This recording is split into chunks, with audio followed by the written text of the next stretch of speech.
Senhor, nós te louvamos por esse momento, por essa oportunidade, por mais uma oportunidade que o Senhor nos dá de discorrer sobre a Tua Palavra. Abençoe essa palavra, abençoe os nossos ouvidos, Senhor, e abre o nosso coração para entender o que o Senhor está falando e o que o Senhor espera de nós. Obrigado, Senhor, por tudo que o Senhor nos tem feito. Abençoe essa reunião, em nome de Jesus. Amém. Hoje o assunto, na sequência do Elcio, ele parou na parábola da ovelha perdida, né?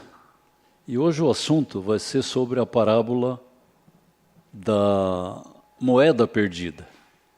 Então vamos abrir em Lucas 15, 8 ou 10. É um trechinho bem curtinho, mas que dá para comentar sobre esse assunto. 8 ou 10. Vamos lá. Versículo 8. Lucas 15.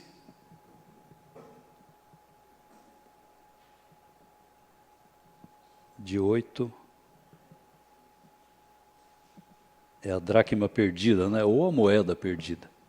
A dracma, na verdade, é uma moeda de prata que equivalia a um salário do dia, né? Uma diária, né? De um trabalhador. Então, só para ter uma noção do que é dracma, porque é um nome que nós não usamos, né? Mas era uma moeda de prata. Ou qual é a mulher que, tendo 10 dracmas, se perder uma, não acende a candeia, varre a casa e a procura diligentemente até encontrá-la. E tendo-a achada, reúne as amigas e vizinhas, dizendo: alegrai-vos comigo, porque achei a dracma que eu tinha perdido. Versículo 10. Eu vos afirmo que de igual modo há júbilo diante dos anjos de Deus por um pecador que se arrepende.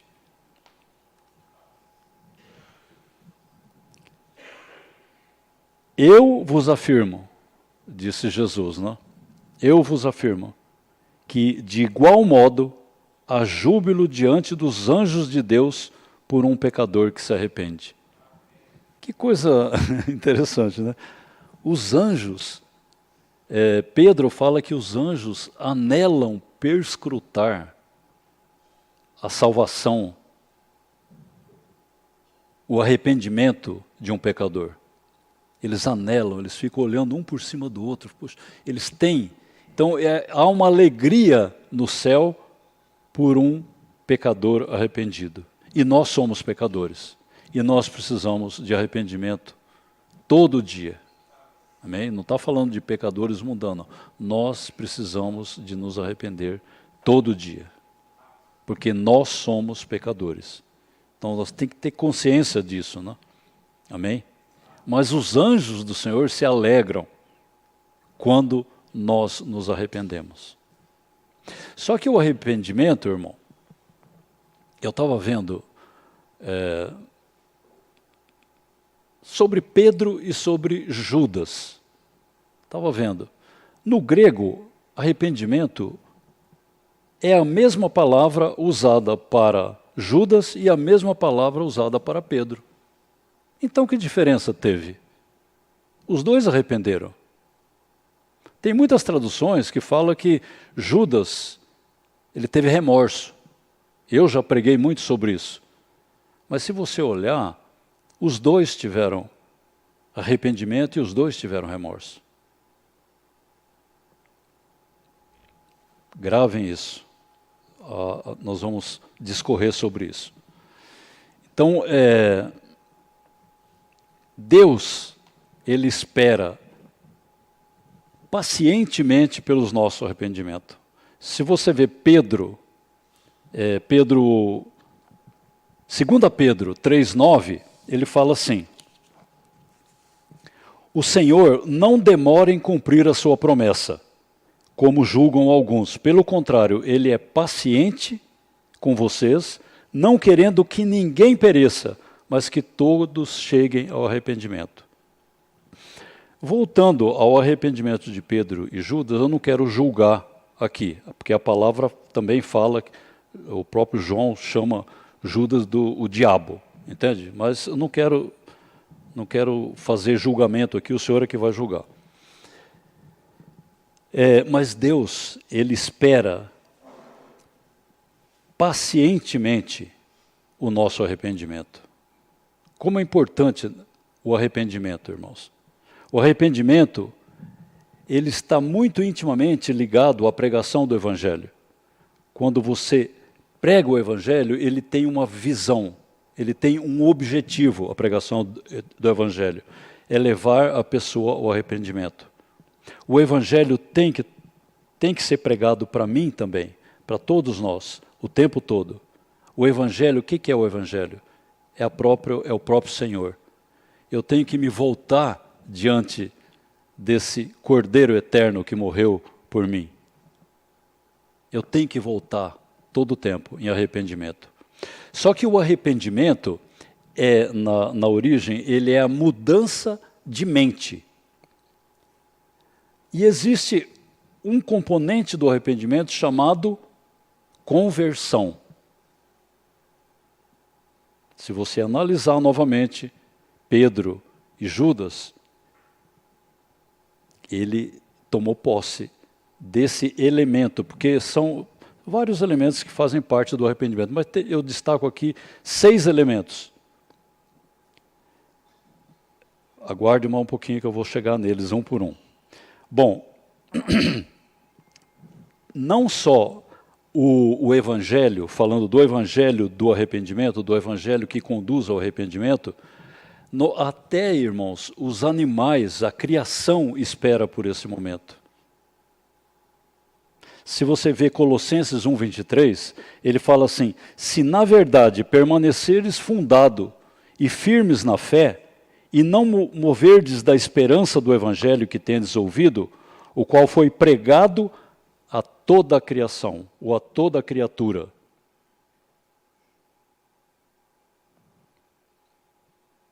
Jesus, ele veio para resolver o problema de toda a criação.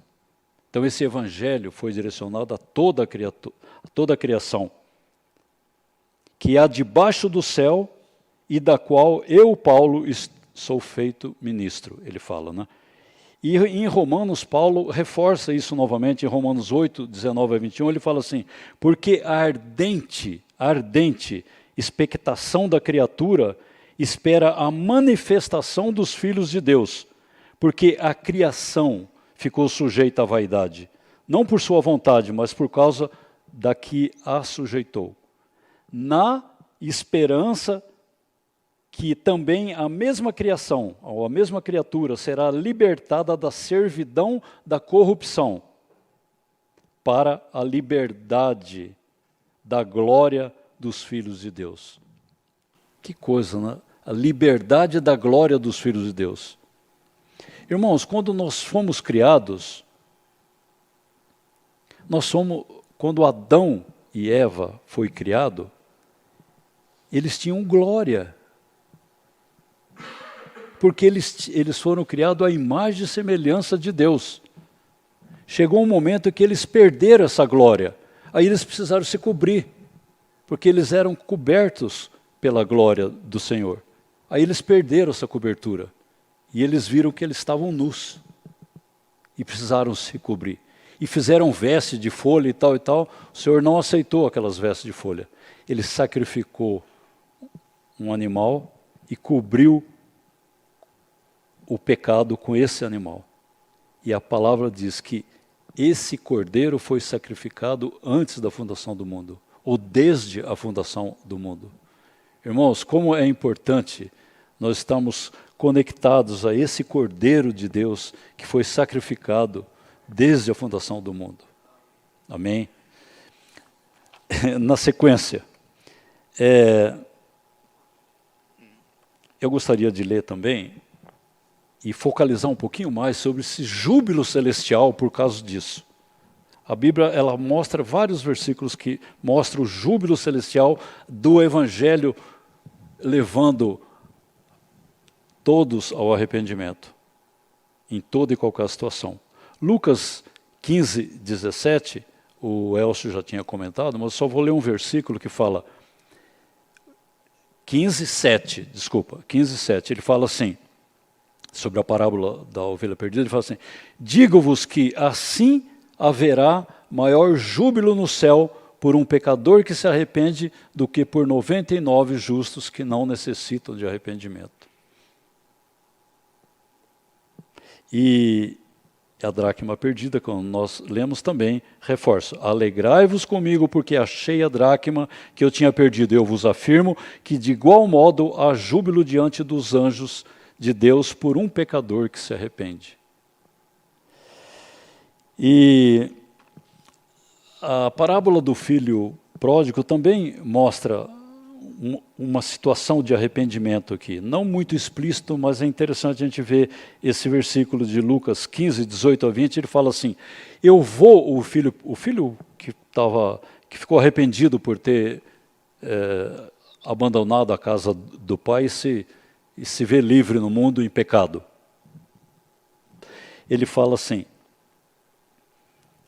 vou voltar para a casa do meu pai e dizer, pai, eu pequei contra Deus e contra o Senhor e não mereço mais ser chamado seu filho. Me aceite como um dos seus trabalhadores. Então saiu dali e voltou para a casa do pai. Aqui teve 2 itens do arrependimento. Ele se arrependeu e voltou. É importante isso. Arrepender, não ficar só no arrependimento, mas arrepender e voltar. Amém? E Lucas 15, 32 enfatiza a alegria que o pai teve da volta dele, desse arrependimento dele. O pai, Lucas 15, 32 fala, mas era preciso fazer essa festa para mostrar a nossa alegria, porque esse seu irmão estava morto e viveu de novo, estava perdido e foi achado. Alegria do pai em encontrar, não é só os anjos mas aqui o pai, nessa parábola, tipifica o pai celestial. Também se alegra juntamente com os anjos quando nós nos arrependemos. E nós precisamos de arrependimento todo o tempo. Agora eu vou entrar exatamente nos 6 principais itens que tem que fazer parte do arrependimento. Se faltar um deles, o arrependimento não é genuíno, não é completo. A percepção do pecado, a tristeza por ter pecado, a confissão que pecou. Pai, eu pequei. Pai, eu pequei. A vergonha, sentir vergonha do pecado. E sentir até ódio, irmãos, do pecado. Ódio. Odiar é permitido aqui. Contra o pecado e contra os pecados. E, por último, a conversão. Se faltar a conversão, o arrependimento não foi completo. Por isso que muitos falam que Judas não se arrependeu, mas ele sentiu remorso, porque faltou esse item da conversão. Pedro, ele se voltou para o Senhor, ele se converteu. O Senhor tinha dado a mesma chance para Judas, para ele se converter ao Senhor. Bom, então percepção do pecado, para perceber o pecado, ele não pode vir com acusações de Satanás. Não é você dar ouvido à acusação de Satanás. Você pecou, você não tem jeito, é um caso perdido. Provavelmente isso foi cochichado no ouvido de Judas. Você pecou, você matou o Senhor, você não viu tantos milagres que ele fez, tal. Não, você não tem jeito, pode ir embora. Aí ele foi e se se enforcou, se matou, né? Ele suicidou. Mas, na verdade, nós temos que ser tocados, irmãos, pela luz do Senhor. É importante que a luz do Senhor nos mostre o nosso pecado, a situação onde nós estamos.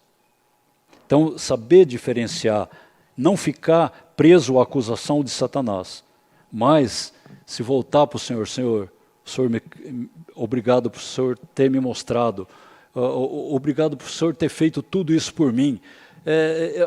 Um coração quebrantado e de gratidão ao Senhor. Amém? Então, percepção do pecado, tem que ter a luz do Senhor para mostrar. Os nossos olhos abertos. O Paulo, por exemplo, no caminho de Damasco, isso impressionou muito ele. Porque ele recebeu uma luz física, no caso. Mas os seus olhos espirituais foram abertos naquele momento.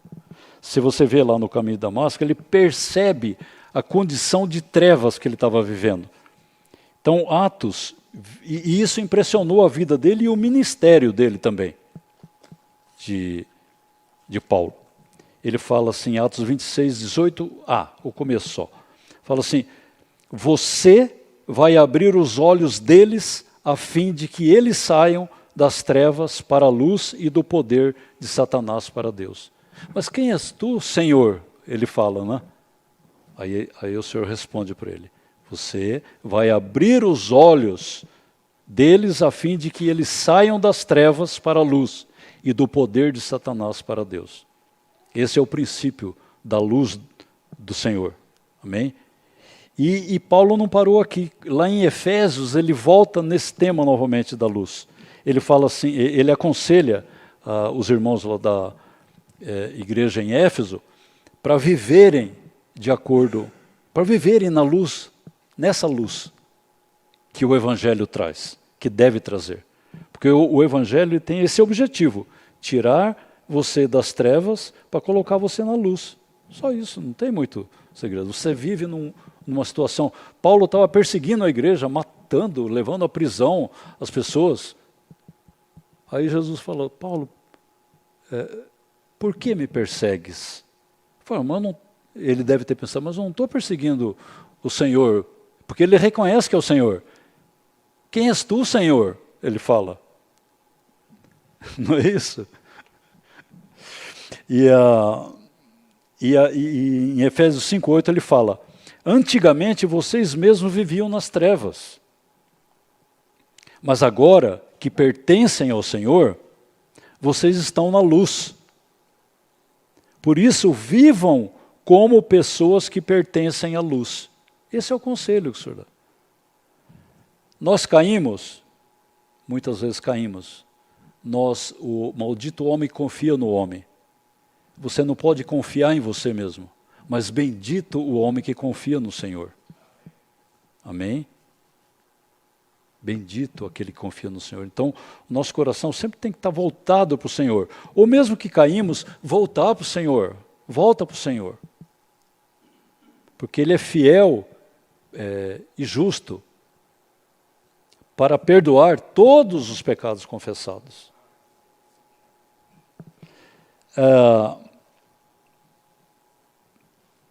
O próprio filho pródigo, né, ele reconheceu a sua condição pecaminosa, quando ele, em Lucas 15:17, ele fala, caindo em si. Ele gastou tudo que tinha, fez o que ele quis nesse mundo tenebroso, foi comer comida de porco, mas caindo em si, ele pensou, quantos trabalhadores do meu pai têm comida de sobra e eu estou aqui morrendo de fome? Ele percebeu, essa percepção, nós temos que ter essa percepção do pecado.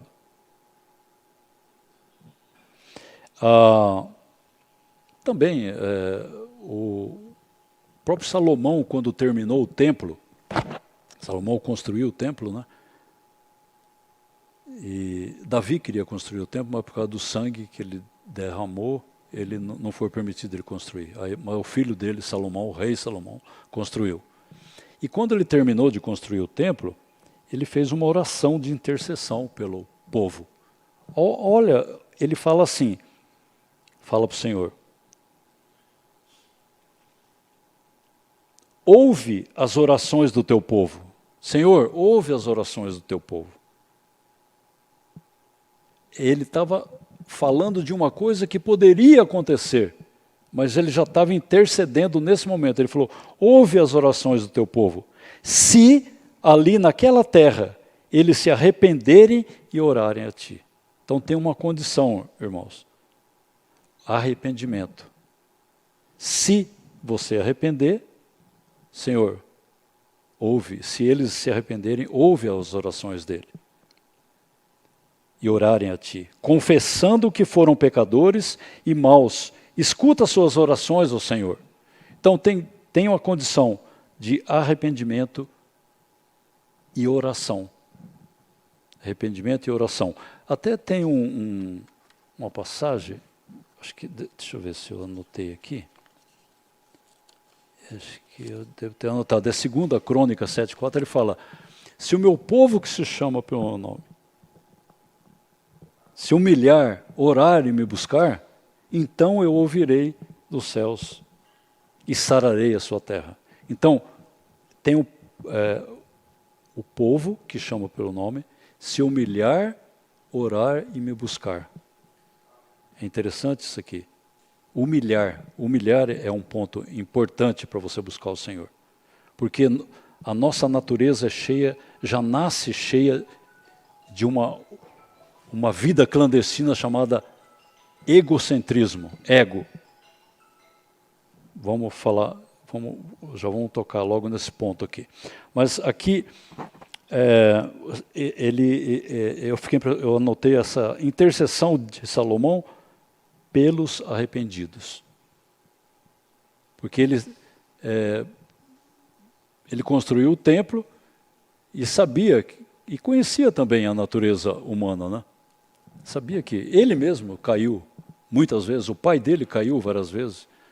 O pai dele era Davi era segundo o coração de Deus, porque ele se arrependia.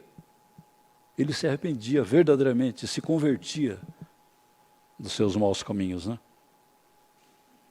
Bom, o segundo item, nós falamos sobre a percepção do pecado. O segundo item é a tristeza pelo pecado. O que aconteceu com Pedro? Lucas 22:62 fala, e saindo Pedro para fora, chorou amargamente. Imagina, irmãos, o Senhor carregando aquela cruz ali, tudo ensanguentado ali, o olho nem abria de tanta ferida, coisa na cabeça, e Pedro negando ele lá de lá, você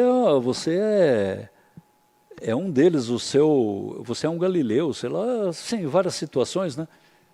Ele negava todos. Primeiro ele negou, segundo ele negou e jurou que não era ele, e terceiro ele negou, jurou e amaldiçoou, e praguejou. Olha que coisa, olha a situação de queda que Pedro foi caindo ao negar o Senhor.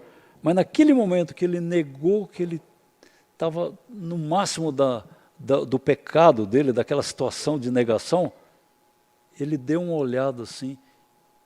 Na verdade, o Senhor conseguiu abrir o olho e olhar para ele. A hora que ele viu o Senhor olhando para ele, puxa vida, aquilo foi terrível para ele. E ali fala, e saindo Pedro para fora, chorou amargamente. Que situação, irmão. Chorou amargamente. O Senhor, Ele quer o nosso coração assim.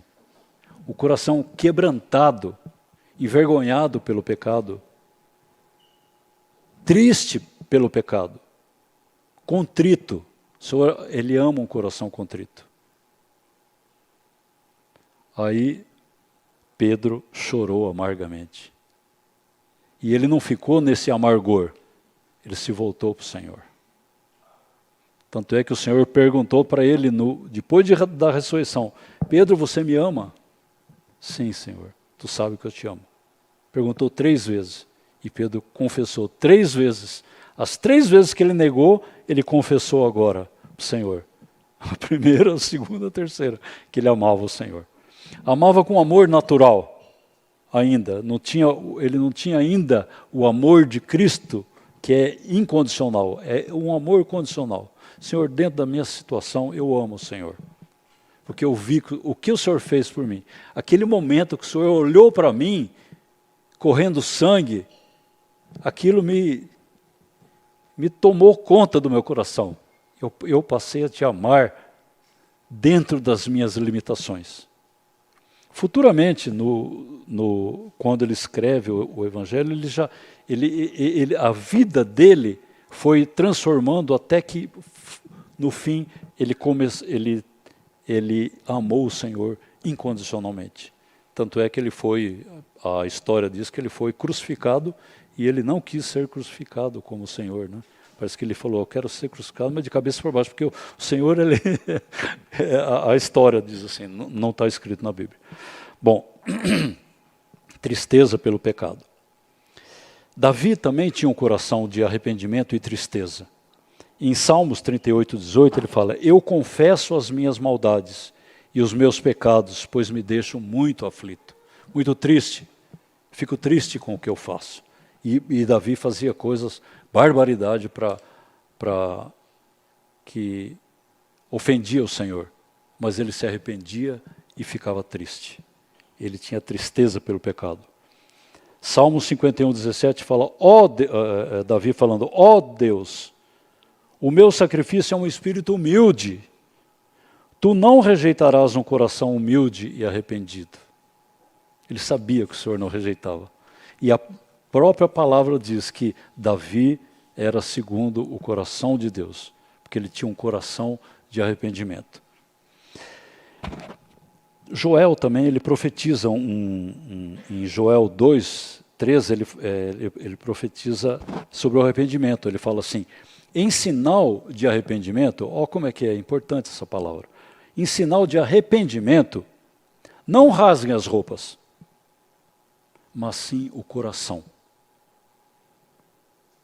Voltem para o Senhor, se convertam ao Senhor, nosso Deus, pois Ele é bondoso e misericordioso, é paciente e muito amoroso, e está sempre pronto a mudar de ideia e não castigar. Esse é o nosso Deus. Aqui a tradução fala mudar de ideia, que na verdade acho que Deus não se arrepende. A palavra traduzida por arrependimento, mas gostei mais dessa tradução, mudar de ideia. O Senhor, Ele muda de ideia por causa do amor que Ele tem conosco. Não olhando para nossas fraquezas e pecado, mas pelo nosso arrependimento. É interessante, embora o perdão de Cristo esteja à disposição para todos, Ele não morreu por todos? Ele não falou, Pai, perdoa porque eles não sabem o que fazem lá na cruz? Ele não falou isso? Será que o Pai não ia ouvir o que ele falou? Não ouviu?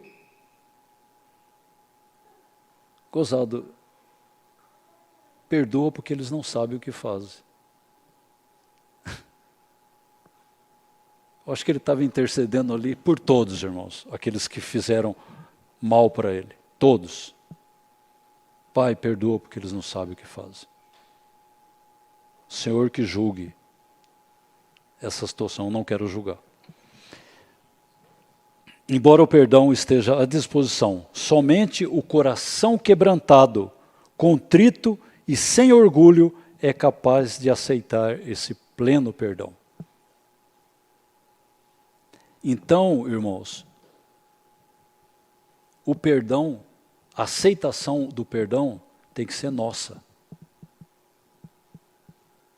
Nós temos que reconhecer que o Senhor nos perdoa, que o Senhor morreu por nós e que Ele está pronto a perdoar. Né? Amoroso e está sempre pronto a mudar de ideia e não castigar. Mas Ele precisa de um coração quebrantado para isso. Amém? Bom, o terceiro item a confissão do pecado. Nós temos que confessar esse pecado. Se faltar um desses itens, irmãos, o arrependimento não é completo. Não é um arrependimento completo. Falta alguma coisa. O Senhor espera um arrependimento cabal da nossa parte e do pecado. Israel, ele confessa os seus pecados após Neemias expor a palavra. Então, Neemias, quando saiu da Babilônia, né, e foi construir o templo e tal, Neemias 9:2 fala assim: e a descendência de Israel se apartou de todos os estrangeiros e puseram-se de pé e fizeram confissão pelos seus pecados e pelas iniquidades de seus pais. Ali teve um momento de confissão. Então, para confessar, você tem que arrepender, não tem? Mas a confissão vem depois do arrependimento. É a sequência do arrependimento. Tá? Eles confessaram o pecado. Davi também fez uma confissão pela culpa e pelas iniquidades. Em 2 Samuel 24:17, ele fala: Davi viu o anjo que estava matando o povo e disse a Deus, o Senhor: só eu sou culpado, Senhor.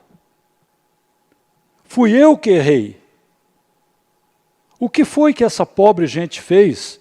Eu e a minha família que deveríamos ser castigados por ti. Ele está confessando de coração o erro dele. E não queria que o povo fosse castigado. Mas como ele era o rei e representava o povo, o Senhor castigava a nação. Mas ele se arrependeu e o Senhor parou. Nesse momento não houve mais perseguição. Julgamento do Senhor. O julgamento terminou na confissão dele. Salmos 38:4 também fala: pois já, Davi confessando, pois já as minhas iniquidades ultrapassam a minha cabeça, como carga pesada são demais para as minhas forças.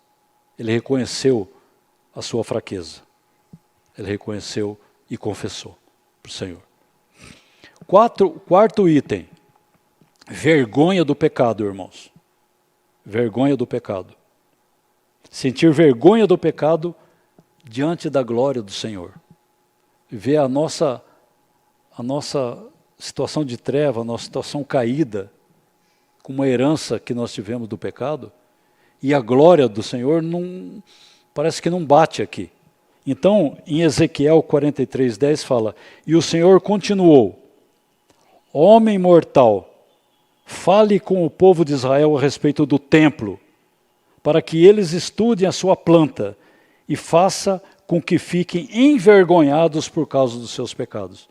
Então ali houve uma exposição da planta do templo, tudo aquilo que o Senhor programou para Moisés e fez ali para, entende, a glória do templo, aquilo tudo que tinha acabado, para que eles voltassem e reconhecessem a glória do Senhor. E aí ele fala: e fiquem envergonhados dos seus pecados. Bom, continuando, Esdras também, ele 9:6 fala assim, e disse: ó Deus, estou muito envergonhado e não tenho coragem de levantar a cabeça na tua presença. Estamos afundados nos nossos pecados que sobem até o céu. Envergonhado, irmão.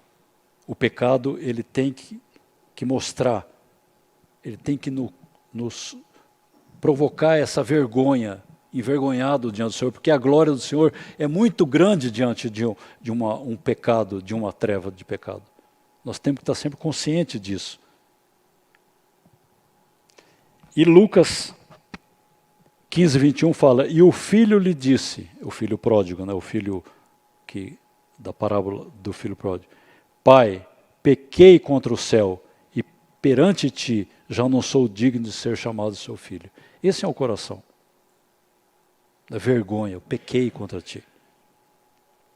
Quinto item, já está acabando, irmão. Quinto item é ódio pela condição pecaminosa. Aqui eu queria voltar um pouquinho, que eu fiquei impressionado quando eu vi em João 12:25, ele diz assim: João ele focaliza esse ponto de que Jesus falou da seguinte forma, ele fala assim, quem ama a sua vida psique, que é a vida da alma, né, a vida almática, não terá a vida verdadeira. Mas quem odiar essa vida almática, essa vida psique, que lá no grego está, alma, relação da alma, nesse mundo ganhará a vida divina eternamente. Zoé aionion, vida divina eternamente. Zoé, divina, vida divina. Aionion, eternamente. Vou ler novamente. Quem ama a sua vida almática não terá a vida verdadeira. Mas quem odiar essa vida almática nesse mundo ganhará a vida divina eternamente. Agora, odiar essa vida almática é complicado, irmãos. Odiar essa vida. Então, Filipenses 2:3 fala assim, não façam nada por interesse pessoal ou por desejos tolos de receber elogios. Aí eu vi um artigo que o Valkyr passou no grupo, uma palavra, eu fui ver essa palavra, é uma palavra grega que fala kenodoxia. Keno é vazio, fome, vazio. Doxia é doxos, glória. Quando o homem pecou, é o que eu estava falando, ele foi revestido da glória divina, mas ele perdeu. Por quê? Porque Satanás chegou e falou, se você comer, você será igual a Deus, conhecedor do bem e do mal. Só que foi um veneno injetável. Não deixa de ser uma verdade, porque o Senhor falou depois, já que você se tornou como um de nós, conhecedor do bem e do mal, então eu vou colocar isso para impedir que você continue na situação de morte. Olha, novamente, não façam nada por interesse pessoal ou por desejos tolos de receber elogio. Kenodoxia, fome de glória. O homem, depois que ele foi destituído da árvore da vida, que ele foi impedido de tocar na árvore da vida, ele ficou com sede de glória. Kenodoxia, fome de glória. Mas aí, Paulo, em Filipenses, ele continua falando, ele continua, mas sejam humildes e considerem os outros superiores a vocês mesmos. Kenoxidia, fome de glória. Porque quando você está com o estômago vazio, keno é vazio. Você está com o estômago vazio, você tem fome, não tem? Aqui é doxia, glória. Então o homem hoje tem fome de glória, irmãos. O homem caído tem fome de glória. E essa fome de glória que é o maior problema nosso. Essa fome de glória está intimamente ligado ao nosso egocentrismo, o ego. Por isso que João fala, quem ama a sua vida da alma, essa alma que quer receber elogios, essa vida almática nesse mundo, quem ama não terá a vida verdadeira. Mas quem odiar essa vida almática nesse mundo, ganhará a vida divina eternamente. Então por isso ela tem que ser odiada, irmãos. Esse veneno que Satanás injetou para nos levantar a nossa moral, a nossa glória, sede de glória, isso aí é um veneno, irmãos. E aí Paulo, ele continua isso lá em Filipenses. Ele fala, tende em vós o mesmo sentimento que houve em Cristo Jesus, que sendo o próprio Deus, ele não tomou como usurpação ser igual a Deus. Antes, assim mesmo, ele se esvaziou. Tenha esse comportamento, porque senão você está nessa kenoxidia, nessa sede de glória que só ofende o Senhor. Porque o Senhor, ele odeia a soberba. Contudo, ele concede graça aos humildes. Glória aos humildes. Ezequiel 36, 31 fala: vocês lembrarão da sua má conduta e das maldades que cometeram, e odiarão a si mesmos por causa dos seus pecados e maldades. Odiarão a si mesmo. Ele tá mostrando exatamente isso aí, irmãos, é que nos induz a pecados e maldades. É essa vida clandestina que nós temos, que tem que ser odiada. Essa busca de glória. Quenoxidia. Gravaram esse nome? Senhor Jesus. Somente em Cristo a glória humana perdida poderá ser restaurada. Romanos 17, 15 fala: eu não entendo o que faço. Ó Paulo falando: eu não entendo o que eu faço, pois eu não faço o que gostaria de fazer.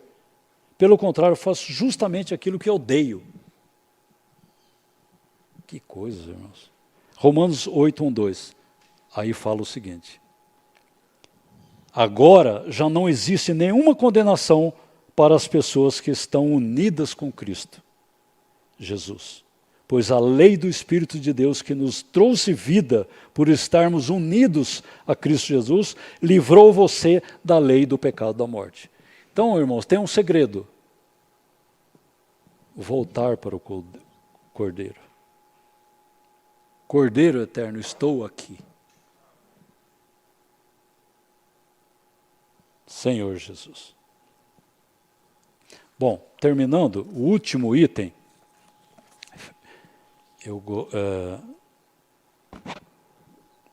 converter-se do pecado. Esse fecha o arrependimento. Conversão. Por isso que eu fico em dúvida com Judas. Ele não se converteu. Pelo contrário, ele quis fazer justiça própria, com a própria mão. Ele não tomou a morte de Cristo para si. Então, isso é um ponto a ser pensado. Bom, o arrependimento deve ser acompanhado de conversão. É aquele versículo de 2 Crônicas 7,14. Né? Se meu povo, que se chama pelo nome, se orarem, buscarem, e se converter dos seus maus caminhos. Amém? Conversão. Isaías 55, 7 também fala: deixe o ímpio o seu caminho e o homem maligno os seus pensamentos, e se converta ao Senhor, que se compadecerá dele. Torne para o nosso Deus, porque grandioso é em perdoar. Nós temos um perdoador, irmãos. Um perdoador amoroso, o nosso Deus, nosso Pai. Jó também fala assim: abandone o pecado que mancha as suas mãos, e não deixe que a maldade more na sua casa. Abandone. É interessante, arrependimento é uma mudança de mente. Aqui, já a conversão é uma mudança de caminho. Não é?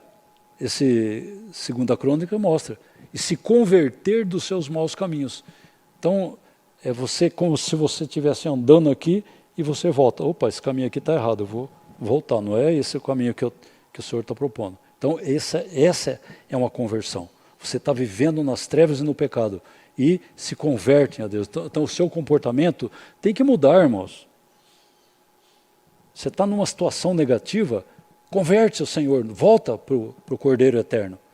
Que naquele momento você está fechando o arrependimento, na conversão, voltar ao Senhor, voltar do mau caminho que você está caminhando.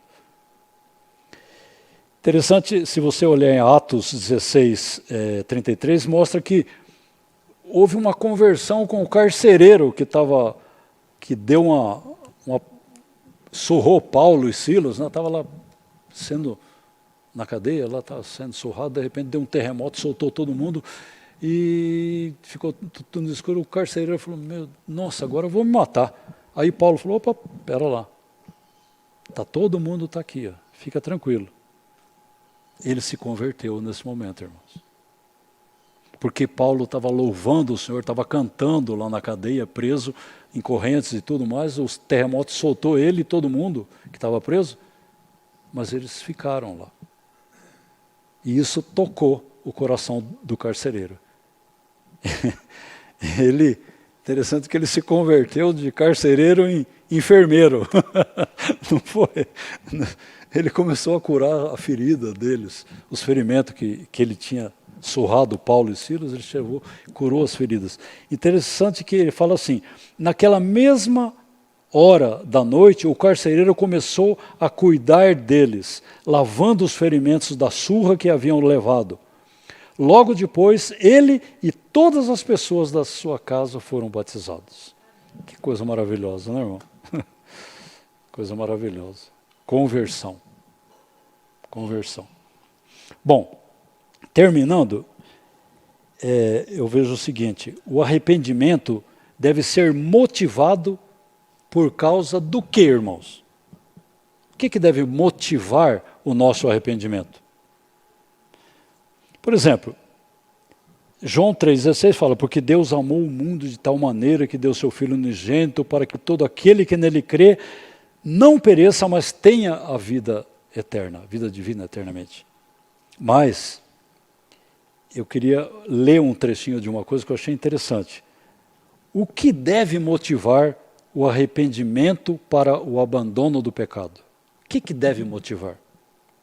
Então, tinham 3 pessoas, como se fosse uma parábola, tinha 3 pessoas.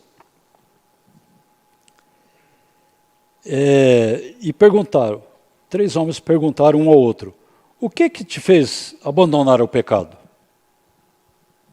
Arrependimento, né? O que te fez abandonar o pecado? Um disse, acho que são as alegrias do céu. Não está errado. Porque a alegria do céu é um bom motivo para você largar o pecado, senão você vai para o inferno. Né? Tem 2 saídas. O outro respondeu, acho que são os tormentos do inferno. Mas o terceiro respondeu uma coisa interessante, irmão. Os 2 estão certos. Tormento do inferno, tem que, se está pecando, se você continuar no pecado, você não tem jeito. Se você não se arrepender, não tem nada, então não tem jeito. Mas aí o outro respondeu, o terceiro respondeu, acho que é o amor de Deus. E isso ainda me faz abandonar o pecado. Ainda me faz abandonar. O amor de Deus ainda me faz abandonar o pecado. E continuou. Como eu ofenderia o amor de Deus? Irmãos, nós temos que ter isso no coração. Como eu ofenderia o amor de Deus? Ele amou o mundo de tal maneira que deu seu filho, único filho, o filho unigênito, para morrer no meu lugar, para que todo aquele que nele crê não pereça, mas tenha vida divina, restaurada e eterna. Irmãos, então, como não amar aquele que por amor deu sua própria vida por mim? Eu fiquei emocionado aquela hora, irmão, porque eu toquei no amor de Deus por mim. O que Ele fez por mim, o que Ele passou por mim, para que eu não pudesse passar naquela situação, porque nós estávamos condenados à morte eterna, irmãos. Tem um versículo que fala, para todo que nele crê, não pereça, mas tenha a vida divina eternamente. Mas tem, quem crer será salvo, mas quem não crer, não é que será condenado, já está condenado. Nós já nascemos, irmãos, condenados em Adão, pela queda. Mas quando aquele véu foi rasgado de alto a baixo, com a morte do Senhor, Ele abriu um novo e vivo caminho, para que eu pudesse novamente voltar à condição original que Adão, aquela oportunidade que ele teve de tocar na árvore da vida. O Senhor abriu essa oportunidade, para que todo aquele que nele crê não pereça, mas tenha a vida divina eternamente. Amém, irmãos?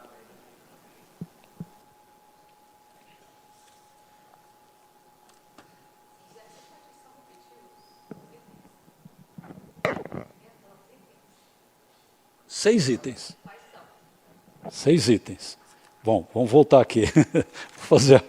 Vou fazer a colinha aqui novamente. 6 itens. Se quiser anotar, está aí. Ó. São 6 itens. Percepção do pecado, tristeza por ter pecado, confissão do pecado, vergonha do pecado, ódio do pecado e conversão do pecado para o Senhor. Esses itens têm que complementar o arrependimento. Infelizmente, Judas não completou, principalmente o último item, que é converter do seu mau caminho. Ele continuou no seu mau caminho, idolatrando aquilo que o Senhor falou que tinha que odiar, que é a vida almática. O egocentrismo dele mandou mais do que tudo. Amém?